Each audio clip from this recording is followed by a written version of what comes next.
Hi guys, Johnny Good here for Real Home Studio. Today, take a look at Bass Rider from Waves.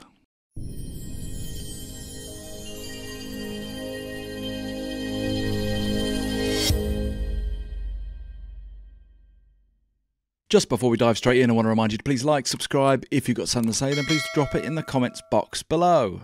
Okay, so here we are with Bass Rider from Waves. Now this plugin's been around for quite a while, but if you hadn't heard about it, I want to bring it to your attention because it's a great little plugin. It's very, very simple, very straightforward to use, but very, very effective, and it's excellent at speeding up your workflow, especially, of course, mixing bass, which can be a bit of a pain in a home studio. So this takes a lot of the troubles out of smoothing your bass out, and also it's a great alternative to either, of course, automating it yourself, but also it eliminates that temptation to overcompress and end up with a really overcompressed smashed bass. So if you're not used to automating, what this plugin does is it technically works like an automated volume knob. It's pulling down and up the fader and responding in real time to the bass performance. So it's working much like a compressor, but it's completely transparent. It's literally just moving that fader up and down. So you've got the main fader in the middle here.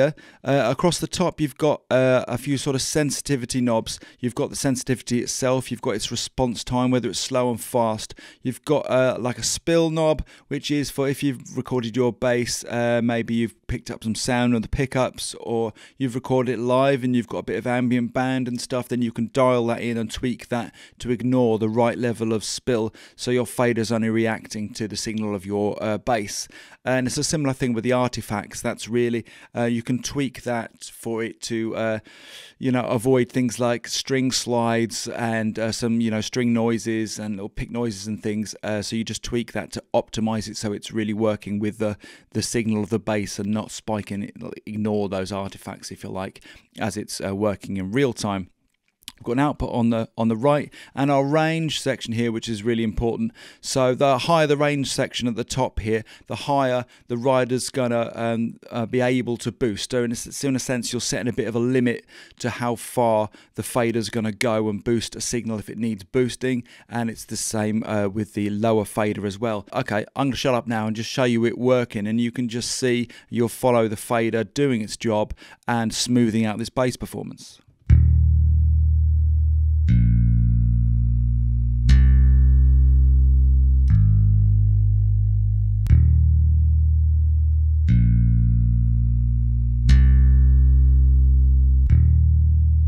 Pretty neat. Now the most important thing, which I haven't mentioned up till now, is this target section up here. So you want to set the target section so it's somewhere in the middle of your bass performance, which kind of makes sense. You want to be getting the fader pushing up on the low notes and pushing down on the high notes to an equal amount. So if I just play this again, you check out that target section, you'll see there's an instance where it's hitting a little bit lower than the target, and there's a couple of instances where it's going above the target. So that's going to help Bass Rider to find a mean of the sound, if you like. So let's check it out one more time.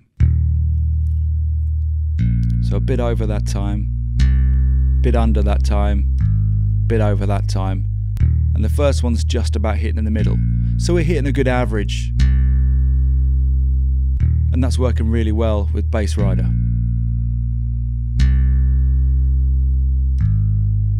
Now the other really cool thing with Bass Rider is it actually works quite well on a number of different applications, and there is indeed another plugin very similar to this called Vocal Rider, which you've guessed it is for the voice, and I've seen a lot of people talking on forums saying as well they can apply that to quite a number of different sources as well. Obviously Bass Rider is specifically made to work on the bass, but other instruments work really well around that frequency range too, and indeed I've had quite a lot of success using it on guitar. That's what I just want to show you here. Now I've got a very simple muted guitar line, and I just wanted to smooth this quite a lot out actually, because this is aimed to be fairly undynamic and be right at the front of a mix for a corporate piece. So Bass Rider actually did a really good job just helping to ride that sound out, saved me having to automate it or potentially over compress it.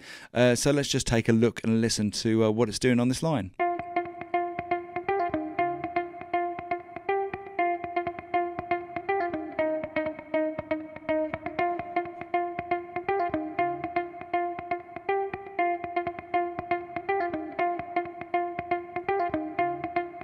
So once again, I've got the target set just around the middle of where the notes are sort of peaking, so there's not too much that's going over and not too much going under. It's just right in the middle there.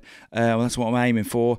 And I've got a fairly conservative range again as well. So it's a very simple plugin to use, but incredibly effective, and what a great time saver it is, you know, through your workflow, particularly for me when I just want to get stuff done and finished and mixed out. And an excellent one for, you know, in the home studio guys for helping us in that tricky bass area. So I do hope you found that review useful today. That's Bass Rider from Waves. Check it out. It's often on offer, as are a lot of Waves plugins all the time. So try to avoid getting at full price. Wait for a good time when it's on sale and you can pick it up really pretty cheap. My name's Johnny Good for Real Home Studio. Hope you found that useful today. If you did, please remember to like, subscribe. Most importantly, have yourself a great day.